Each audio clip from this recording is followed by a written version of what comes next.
bɛ ka taa bɛɛ lajɛlen ma maaw bɛ ka lajɛ sanga in kɔnɔ an bɛ bɛɛ fo ka bɛɛ wale ɲɔgɔn na an bɛ tila ka bɛɛ lajɛlen bɛɛ kelen kɔnɔ an bɛ foli bila ka taa an kanuba minnu b'an lajɛ su ni tile n'u b'a wele ko jɛmukan kɔni an b'u fo ka kanu na k'an kanuba minnu bɛ kɔ kan n'u bɛ jɛmukan partage an b'u fo u ka baara ɲuman na jɛmukan ye débat politique jɛmukan mun ɲɛnamaya balimakɛ fɛ Sani Kulubali ni bɛɛ lajɛlen ma San Info a bɛ las'aw ma 424 o sanfɛ a ye jɛn partage bɛɛ ka se ka jaabi sɔrɔ kɛnɛ ka bi ani maa min don u tɛ maa wɛrɛ o ye Isa Sise an n'ale bɛ ɲɔgɔn sɔrɔ waatini an bɛ kuma dama folikan min b'a bolo a b'o kɛ jama na Isa folikan bilo Sani Kulubali n bɛ 424 ɲɛmɔgɔya so fo foli bala se cɛba yɛrɛ ma kosɛbɛ ani technicien ani animateur maa o maa bɛ 424 kolo kan an ka foli bɛ se a bɛɛ ma n ka foli fanba bɛ se 424 sponsor ma parce que ko n'i y'a min ɲɔgɔn dɔnniba tala tɛ i sen bɛ dugu ma olu minnu kɛlen bɛ k'a dɛmɛ bi sanga ni wagati bɛɛ denmisɛnninya kɔnɔ pour ka hakilinaw sɔrɔ ka maa faamuyalenw sɔrɔ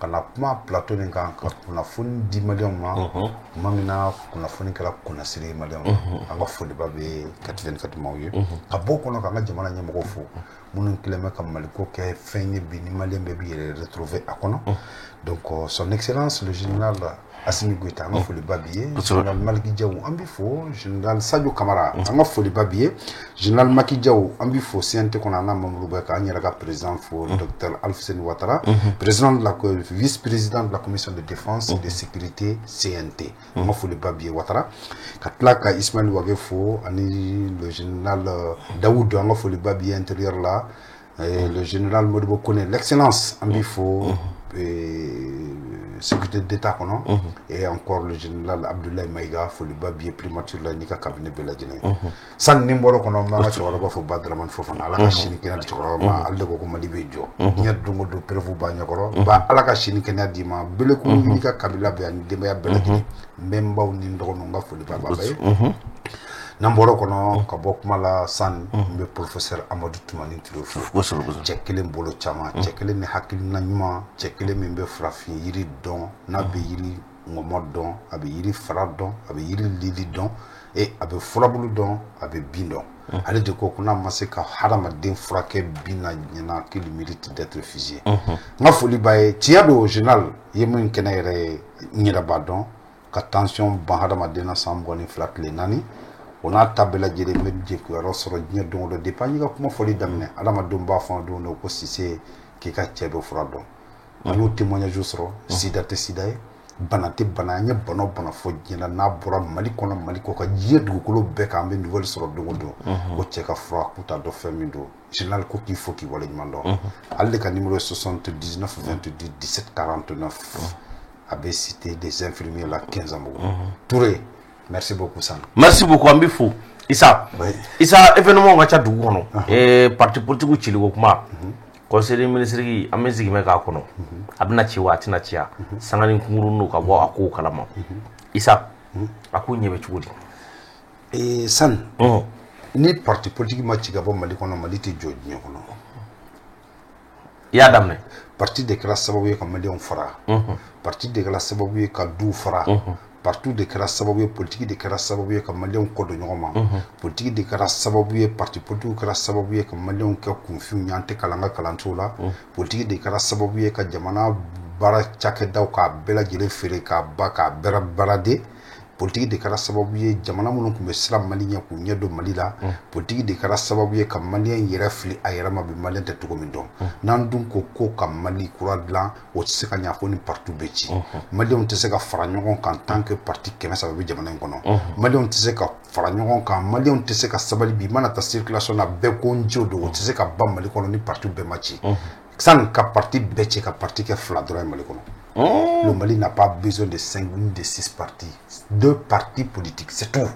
O se ka kɛ cogo di u yɛrɛ ma bɛ se ka ɲɛ o la n'i tɛ ɲɛ a la i b'i senbɔ a la kɛ ci tɛ fɔ mɔgɔ si ye a bɛɛ bɛ ci ka ba ka volet bɔ ka da le Mali aura besoin que 2 partis a ye taa aw yɛrɛ damaw aw minnu bɛ bɛn kulu la ka tɔgɔ ka parti la ka na n'a ye soit jamana ka fɛngɛw da document bɔ ka bila i bɛ min na i b'i affilié o la n'o kɛra sisan manifin kelen te bɔ k'i yanga ni maa 300 bɛ parti kelen mun mɔgɔ 2 bɛ 100 bɛ parti min na e kelen bɛ se ka bɔ ka t'i yanga n'olu tɔgɔ la kuma ye ka fɔ mais e bɛ ka nin fɔ ese nin bɛ se ka kɛ a bɛ kɛ bientôt a kɛra il faut obliger ces gens là ni jamana mara ka d'u ye jamana bɛ mara ni de i bɛ don a kulu kɔnɔ n'i tɛ don a kɔnɔ c'est tant mis pour toi a tɛ k'i ta ye san parti ta tɛ Mali ye bi parti politique ta tɛ Mali ye bi mais parti fana na démocratie ni bi ne e bɛ ka kuma démocratie ne bɛ ka wasa démocratie ngalon e wasali ma ne ma wasa e wasali do wallahi wasali do e filɛ ne ka kuma ba mun fɔ tan ni démocratie tɛ e bɛ se ka diɲɛ wuli e bɛ se ka nin kɛ fɔlɔ kun c'est pas vrai e bɛ se ka nin kɛ kun mina nin fiyana c'est pas vrai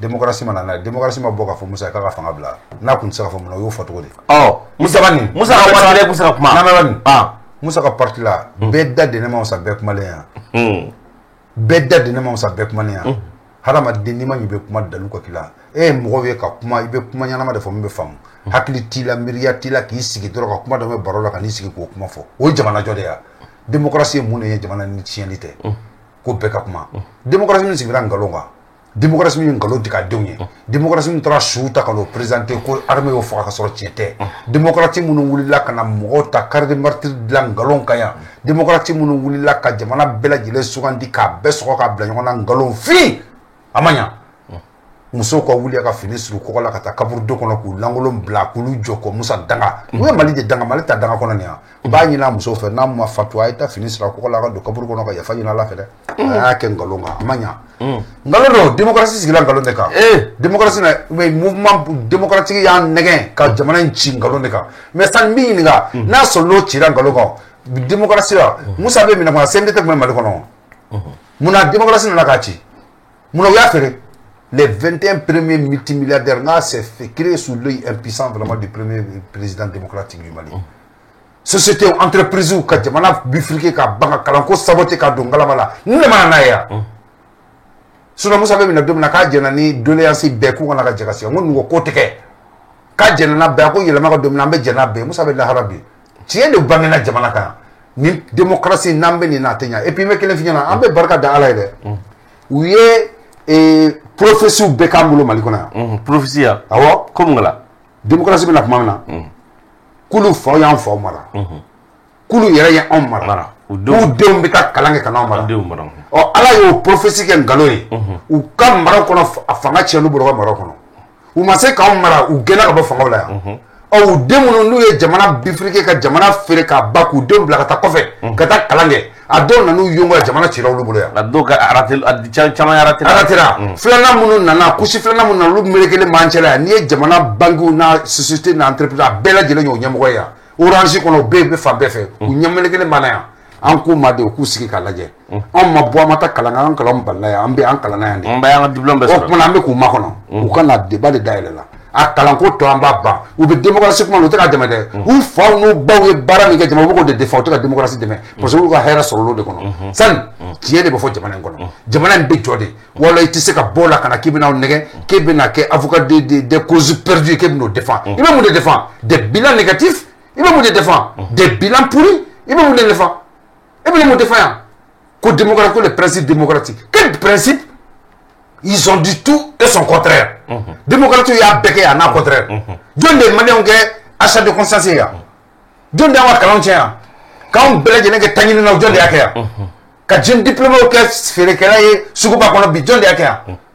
Ni dona suku kono fere kala ka tani client John akea. C'est pas ces démocrates là. A Bebechi ni parti Bebechi ka ba jamana kono. Ça ne les appartient pas. Est-ce que cette autorité a la légitimité bien sûr de dissoudre ces partis politiques? Bien sûr. Comment? Merci. Parce qu'ils n'ont pas été élus. Non, toi tu n'as rien compris. Qui n'est ni bon tu vas encore non non. Ni ma bonne moitié du famille sur le dion. Légitimité faut te sur le dion. Faut te dire la voix du peuple quoi. Quelle légitimité tu vas chercher encore en dehors de la voix du peuple? La voix du peuple. C'est le peuple qui veut qu'à dissout. Quel peuple? Le peuple, le bas peuple. Mais le peuple, c'est tout le peuple se reconnaissent maintenant dans cette si tu n'es pas dingue, n'était ça nous couler qui a tenu votre jour, il n'a qu'à n'y se faire Aïe, Kousiga doit être faut que ma se l'entire la police. Il est considéré devant les macardia. Allah de la Guinée. Allah ne blague. Allah m'a blé là. Allah ne blague. Allah connaît Kousiga ba. Allah Allah de créer dans Djogo. Non. On va créer dans Djogo. Et puis donna kalaboko la Kousiga me ka bande ka buiku. Après ni taille. Ni mi Kousiga bile do dakala bile do. Faut tenir jamana furlite. Position. Ou la jake. Ya boy ka do la de Fangabla, sans bis, sans savoir chocolat, machine, vous d'abla. Non, ça va être c'est la pure vérité. C'est la pure vérité. Ah, tiens de l'eau. À bétan à bon dans la dé, machine qui colle dans la tournée. Ah, mais à la chaîne, malin de là, vous faites comme malin de Marfata Kachi, dans la Djouno. Mouton en fait. Et vous savez là, malin de malo, avec sa main, avec mille, avec taché. Fin, ça va tout le monde faire. J'ai mon démocratie dans la coupe de pas pour la Jamanachira. C'est vite, mais malin. Nous n'avons qu'au CV blanc. Quelques grands CV. Des docteurs, des diplômés, je ne sais pas où. Il n'y a pas de diplômé. Mamounie et prostitution. Coloroya. Mamounie que la chambre de passing Yamoya. Ou le député de Meria. Ou le chef du matin de Malanga Sabati. En gros, je m'en rappelle que il n'y a pas de génération de Kassamolo. Fente Sarela. Ni na ye ni molo ko visiter ni borna ko du ko kana na kala mo ba fe no ko sa siri tikale no hani ne rena mbe kala ko ne tebule ko ni siri tikale ni bola a yere ba da ta kala ka parce que fente fay kana bo ko ni yo o siri tikale ya ta ka jamana la malena ba ko karsa halakla halakni do re ko pervers wodi o mi jamana min nana kana démocratie sigi ka jamana nyamgo dul ma mamunu ko te jati daga te mamunu ka on ne te mamunu na on ba ke jamana jobare et ma démocratie titoya le parlement des enfants yeli memi et on ba ke ngoya demsenu kuma da mo ga so mo kuma demsenu kuma da demsenu ba kuma demsenu fa kuma na folo demsenu bay hera so demsenu ga hake demsenu ye hera so ba hake ka duma kene abekele to suni marfachila we bia hake diruma herede ngo ka symbole kuma nuna jabana chikmo de nunye dimsonu ga hage duma dimsonu ga muguti bogola dinya domodo dimsonu be docteur domodo dimsonu be sisane na dinya domodo kalante dimsonu bolo orientation tout bolo nous sommes en nombre de yela sur le clé au parlement imunya kan ne kuma bawe ka onya yela fula mo ko bisaka do kuma la to de makala ha kana mbeke droit ku ye ka soro foi tambulo on connaît ka droit dama le droit n'a jamais créé le devoir c'est le devoir qui crée le droit quel est le devoir que les démocrates ont inculqué comme valeur intrinsèque au peuple malien à la jeunesse malienne san nous de quoi maya mali zana na be fo korole ko mali den de be ke sini mo ko bay mali de ma de la ke mo ko bay ni démocrate bulo ou era mo do le gara mo ko bay mali place mo do de bulo si son kama ku era na nay o ko so ku ya fo mara ulu ya mara u do adon ta mara ya a china bulo ya fo ngo kyanya gen fo ngo china jamana free o do ni je ka blandala ya a china ça c'est un échec o ko na do te sa ni bilan négatif ko défaillant san en bout ma ko na plateau kaya ces enfants là kana on les attend de pied ferme on va leur dire les quatre vérités autant maraya ngalonga autant maraya kanga woru se kaula fa kata talangala na yakubu kaya non isa 100 millions ko parti politique créé non ma 150 millions caution non ma ke ora de kay woru ko so parti kana ke fanda jamana kono o de kay fanda jamana kono e bina o imposer mo ko ni mo mi o ke ka o sarasano ni gra président e ba nyini sa ko la non toi tu n'as pas compris 200 millions n'a fourni parti qui a fly 6 ans cadre mon be politique ka di e de mini ko wor boka di na ko cotiser ni wor bo bolo obina ko wor ja ko candidat de tola o no na ko parti de boka kuna fo ni républicain mu ni wuli sa Donald Trump qui era républicain wa candidat ya fama parti républicain de farla nyonga ka campagne na ka fo be financer o warte bo itak ngor bo wala dama ko matena bo ci la kana jamana nyami matena bo ci la ka ko reke donc on be cotiser ni ñonte on ñe kunte baye be kenye mo ko so ñonte o buna primaire ni secondaire ou reverse ni ñonte kan do be bonne be fa ngani me fa ngani dama ka kan ko no be son ami be to no fait be ma de ka to mo no fait jamana me organiser tene il faut dissoudre tous ces partis politiques akake fly no ñi ngalo mo de ya et ni bama ngalo ma to di ko les principes démocratiques ama be violé ya principe démocratique du même na charia du même ni jorna ko jamana katla il faut jamana tlalé o ba ma constitution du même ka gele ha kam bela jelen ka ko tiambulo bi abse la fanyme i mona bom mali ko bi ta de ta famille fait anga dambe tumba na to bana mugonya banka ka be bafie ka ban c'est avec ces démocrates là valeur du même bi Même malien là. En beau temps de là, il faut refonder le Mali. Ou Mali, tu sais qu'il refonder quand même partout temps de là. En Madou, tu l'as trop dit. Qui sont venus le faire? En y a fantan, il y a un peu de douga Guabakele. Guabakele, on baran. Hein? Quand la cité d'ailleurs Andréa, logement social d'ailleurs, ou à New York, t'as la gueule, Nyamo, parti que tu as le fantan taille. Avec le fantan, tu vas pas de la gueule.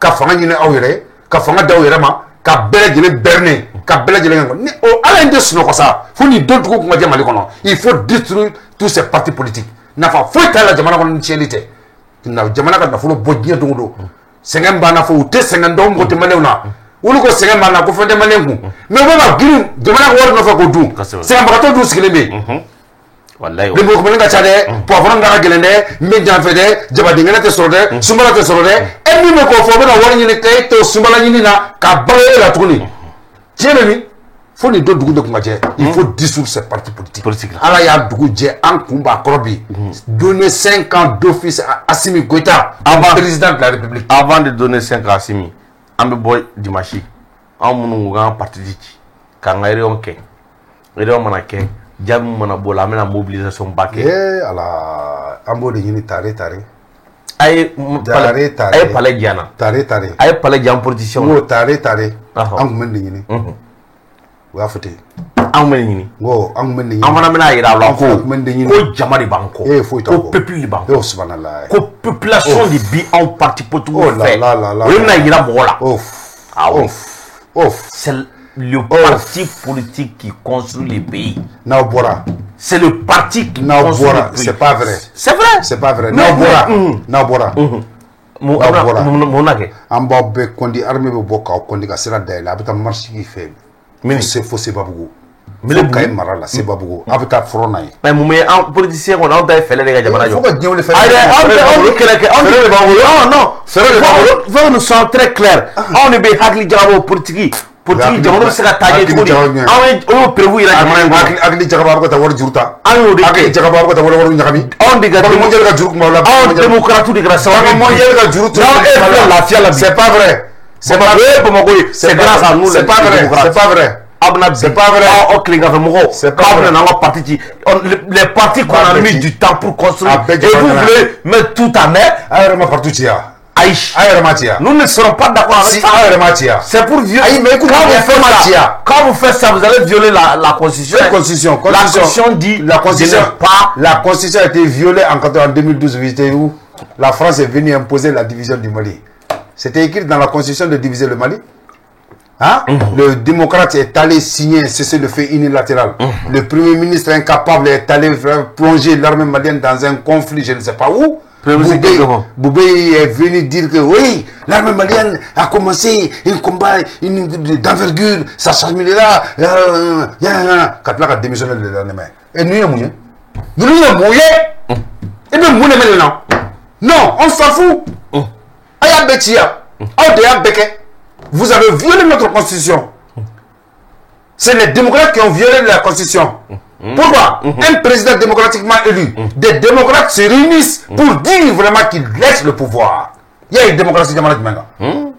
Vous avez enfreint à tous les principes piliers de la démocratie au Mali. Vous avez tout dit et vous avez fait le contraire. Donc, je me suis dit que la négative défend. Démocratie tira de Hachi. Démocratie kaba o kuma on digina namba pa akera on de kama quand de kanyama sur la kono ama bara sur la kono en kera chômeurs 18 millions de Maliens de chômeurs sur 20 millions d'habitants. Quelle honte pour la démocratie. Une armée forte est une menace pour la démocratie. Les jeunes sont venus dire une armée faible est une honte pour la démocratie. Si tu vois que l'Algérie nous fait face aujourd'hui, c'est grâce à ces démocrates. Pourquoi l'Algérie n'a pas posé ces mêmes gens devant Moussa? Pourquoi l'Algérie n'a pas posé ces gens devant Moro Keita? Ça affecte les démocrates là. Ça affecte ces partis politiques.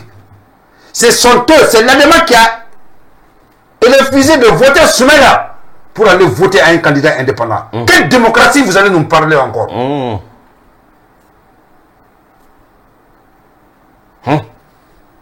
Ni mo fanya jamana ngono o ko na mbele jeka wara faga bo goro bila la kanga ni demson ko ta ko faga so démocratie la demson nani bitie ko ni mo ya jamana ngono aya betien ka de bela jelen ga delenga wi ka bega ko ko tien ta université la bi kalambe ya école dit ça toi lettre sɛbɛn o démocratie an bɛ to kɔnɔ mun de la ka san 30 kɛ sani n'i tugula mɔgɔ san 5 n'a ma se ɲɛnamaya la n'a ma fɛn k'i ye fara la san 20 i ka ɲɛnamaya foyi t'a bolo an tugula démocratie la san 30 ni san 3 fɛn y'an ye sɔrɔsiw b'an mara san 60 yan Assimi san 10 Maliki Diaw san 10 Sadio san 10 Modibo Kone san 10 Wage san 10 Daoud san 10 Abdoulaye Maïga san 10 démocrates a y'a kuloma jɔ dɛ a y'a mara san 30 ni san 3 sɔrɔsiw b'an mara ya san 70 aw se foyi t'a la mun ye bɛ taga bɔ Mali kɔnɔ an bɛna n da don a la sa san 5 ko k'o d'u ma renouvelable tɛ sa n ko d'office san 5 san 5 bonus mɔgɔ minnu ye décision ta tan nɔ o an bɛna kala de fili a ye fɔlɔ wa foyi tɛ ka élection kɛ wa foyi tɛ fili k'a d'a ma ten sur quelle base juridique min de droit la voix du peuple an de ko a b'a kɛ c'est le peuple qui a décidé mais base juridique t'a la baba la mais juridique n'i y'a mɛn juridique de o ye peuple de sa kini de peuple de ko kan ka kɛ o mais sariya minnu b'an fɛnɛ kun sariya de kɛ kun a ka bonya sariya jumɛn sariya minnu bɛ yen nɔ sariya ta kun sariya kisɛ dɔ k'i ma k'a kana ko président ko k'a kana di président ma ayisa sariya dɔw fɛ yan o bɛ ko sariya kɔnɔ ayisa ko président ko a kana ta ka san 5 d'a ma o bɛ sariya kɔnɔ mais a fɔra de ko président bɛ di mɔgɔ ma mɔgɔ min bɛ yen nɔ ni jamana kɔnɔdenw ye a sugandi ayi o ye kalabanciyakaw de nana don kuma na k'a kuma kɛ nakalabayakan ye o kumana jamanadenw ni bɛɛ ko président o ma sugandi yan o ma sugandi yan n'a sugandira de k'a f'a ye mais siraw de bɛ yen sira foyi tɛ yen diɲɛ kɔnɔ nin fɔ a kɔ ni ne ka fisa ni urne o bɛ taa an ka fɛnw an tɛ taa urne na a bɛ taa kala de fɛ ayi n'an taara urne na halisa diɲɛ ɲɛ bɛ don a la a tɛ k'aw ta ye an ni diɲɛ de bɛ ɲɔgɔn na koyi aw ni ninnu tɛ ayi an ni diɲɛ de bɛ ɲɔgɔn na a ko min tɛ k'an b'o de kɛ ah bon ka kɛlɛ tigɛ diɲɛ bɛɛ la diɲɛ bɛɛ an bɛ diɲɛ bɛɛ kɛlɛ an ta y'an ka jamana retire tes mots je ne retire rien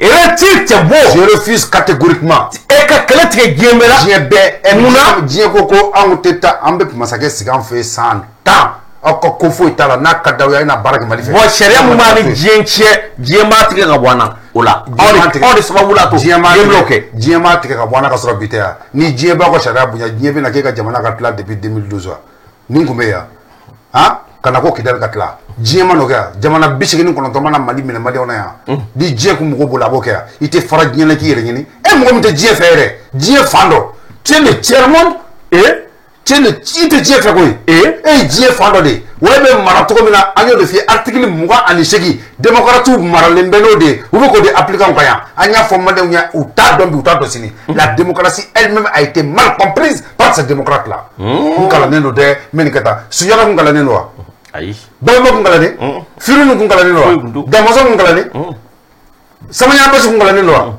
Bitɔn Kulibali kun kalannen u ye tile ma musa n'anw tile yan bɛɛ bɛ y'i da k'a faso tɛ minɛ ɲɛna k'ale bɛ taa lahara n'u ye maa kalannenw ɲɛna Mali minɛnenw ɲɛna u sera ka mun de ta ka bɔ a la 2 millions de déplacés u sera ka fɛn fɔ 130 000 exilés u ye mun de fɔ a la faso cilaw faralen ɲɔgɔn kan ka na jɔ ko démocratie quelle démocratie on s'en fout de cette démocratie une démocratie fallacieuse montée de toutes pièces par la France et les Nations Unies.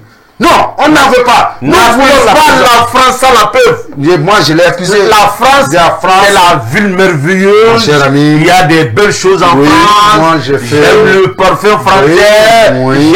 J'aime la tour d'Eiffel en France là-bas. Merci. Et puis j'aime aller visiter. Voilà, tout. La gastronomie française. Voilà, je ne veux pas que... Mais ce que tu oublies. Mal de la France. Mais ce que tu dis, tu oublies. Oh. Moi, Issa, j'ai fait 20 ans en France, 22 ans en France. Moi, je n'ai jamais été là-bas. Écoute-moi bien, j'ai fait 22 ans en France. J'ai jamais mangé dans les hôtels et dans les restaurants français. J'ai jamais savouré la gastronomie française. J'aime pas les parfums français. Je quitte la France chaque année pour venir occulter mes yeux à l'hôpital de Yota au Mali. Vraiment, mes verres, elles sont fabriquées ici au Mali. J'aime le Mali, je défends le Mali, je m'en fous de la France. C'est mon droit le plus absolu. Bon, les gens n'ont pas la même façon de voir les choses. Voilà, bon, donc, moi, je suis en français. Moi, je te comme tout comme mes semblables qui sont ici. Mais non, de la France. Je ne peux pas parler au nom de tout le monde.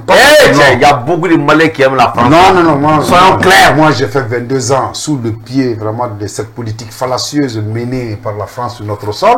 La France qui a détruit notre nation. La France qui a perpétré 22 coups d'État au lendemain de nos indépendances. La France qui a créé le précaré pour détruire la nation africaine, la France qui a fait une mainmise et saboté, pillé, soutenu vraiment la rébellion sur notre sol, la France qui est là aujourd'hui, il est au début et à la fin de la déstabilisation du Sahel, la France, cette France avec ces élites escrocs comme Emmanuel Macron, et qui sont là aujourd'hui. Non, je ne te permets pas. Je maintiens. Je ne te permets pas. Je maintiens, mais dis. Je ne te permets pas. C'est monsieur c'est qui le dit. Tu es en train de parler avec un chef, l'un des chefs d'État le plus puissant d'Europe, qui est à la personne de Macron. L'un des chefs d'État le plus pourri de l'Europe. L'un des chefs d'État le plus arrogant de l'Europe. L'un des chefs d'État le plus machiavélique de l'Europe. L'un des chefs d'État le plus manipulateur de l'Europe. L'un des chefs d'État le plus menteur de l'Europe. L'un des chefs d'État le plus pourri sur la scène internationale. Je ferme mes oreilles. Mais ferme bien tes oreilles. Moi, je le dis à mon nom, pas à ton nom. Je sais ce que je dis. Et l'un des chefs d'État qui est là aujourd'hui, qui a osé venir saboter ces démocrates maliens qui n'ont pas eu le culot et le courage politique pour aller répondre vraiment à ce monsieur, à ce jeune homme. Hein? Donc moi, je te dis, les quatre vérités. Je suis malien, je mourrai malien. Je resterai chez moi. Je suis chez moi. C'est toi de faire la gloire de ton pays. Oui, j'ai fait la gloire de mon pays. Une personne, un individu sans nation, vraiment, est une fille morte dans la nature. Voilà. Donc c'est pour dire encore qu'on aime le Mali, on restera malien. Nous défendrons vraiment le Mali. La France, qu'il plaise à la France et aux Français de défendre la France, c'est leur droit le plus absolu. Mais ils doivent accepter que le peuple malien a décidé de savourer, de défendre et rehausser vraiment le Mali sur la toit vraiment des autres nations. Nous sommes maliens. Nous sommes descendants de Firoun, de Babemba, de Tcheba, de Biton Koulibaly, de Damozon Koulibaly, de Samanyana Bassi, d'El Hadji Omar. Arsenal. Non, lui c'est un bandit, c'est un farfelu. Arsenal c'est un vagabond, un truand, un barbare, un violeur. Arsenal, c'est un violeur, un farfelu. Batraba. Non, je suis descendant vraiment de ces grands hommes. Sundiata Keita, Ouakardé, Kankou Moussa, Massa Moussa. Et je suis descendant vraiment des lignées des Sissé. Kayam Maka Sissé, l'un des plus empereurs, le plus puissant empereur de l'Empire du Ghana. Kayam Maka Sissé. Donc c'est pour te dire qu'on n'a pas peur vraiment de défendre aujourd'hui, dans le 21e siècle, aujourd'hui le siècle de la vérité, nous allons les défendre. Personne ne pourra nous empêcher de défendre notre volonté politique, notre vision assumée pour dire oui à nos chers, à nos dignes fils, nos autorités. Des militaires qui ont osé, des militaires qui ont sacrifié toute leur vie pour notre cause noble. Vive l'armée malienne. Vive l'armée malienne. Foli Kangabo. San, Kalisa Kafo Malien Yana, Kouyane Ngabo Bimasala, maintenant, Ningali Flassemola. Malien, savant du même sur là depuis que Gougolo fait ça. Kalamaka Bad du même sur là depuis que Gougolo Dara. Mine de la Kafo, ou Yana ko Shek, and I found a Sarabaka Katana Kerefe, ou Famichi. Savant du même Afo Baba et Kakabo Jikono, and I found a Kenama, Kafine Kolosi, ni de un Torola Kutaka de Jikono. Savant du même Afo, Wara Yana, ko Wara Check and do Muso Chelaki Daka Rock Kolosi, mais ne doing like you do gifa. Ne bao, ne fao, ne drono, ne deou. Ala de Koka Bunana Madin Daka Fusia Brain. Kaya on son mille ni Hakli Mana. Au milieu nous hakli baimbe ona bagan nous ka hakli dormani olu sera ku yere blanc ibe pigeon sambi wake mabe million bombale kono be ibta pigeonnaire jo o fanda kuma mana so ta kala kala nta kana fanda ko jonde o fo kono yi olu ka hakli dormani sera ku ye ko blanc pour que lu ka sekanya an nga hakli baw fo mali politicien nga fanyo nya do ko ni ya ko tabule en tant sigi ka miri ka hakli jagabo ka tashi nati anga franyon ka sam biwara dini sorasi nunu ma mara kan bo demokratu ka jitoya kono kan bo ka yila yila kono kan bo ka desa kono kan bo ka faso ci kono kan bo jamana détourné kono kan bo jamana cili kono kan bo kuma kan duma kono kuma munu ni sentu la kuntu la u ma dele ka jamana mara u ta nyedon ma wara de keleme ku blachila ate bo ma ko ma munu cili me ma woro fe ate bo ma ko ma munu be ku yere ka nyana ma nu de nu ka kabila de blanc u mo ko te malida ate bo ma ko munu nyanga bararo fere ate bo ma ko munu ye jamana sika seteka kono ate bo ma ko ma munu na kana mali armée minam bela jele fere ka ba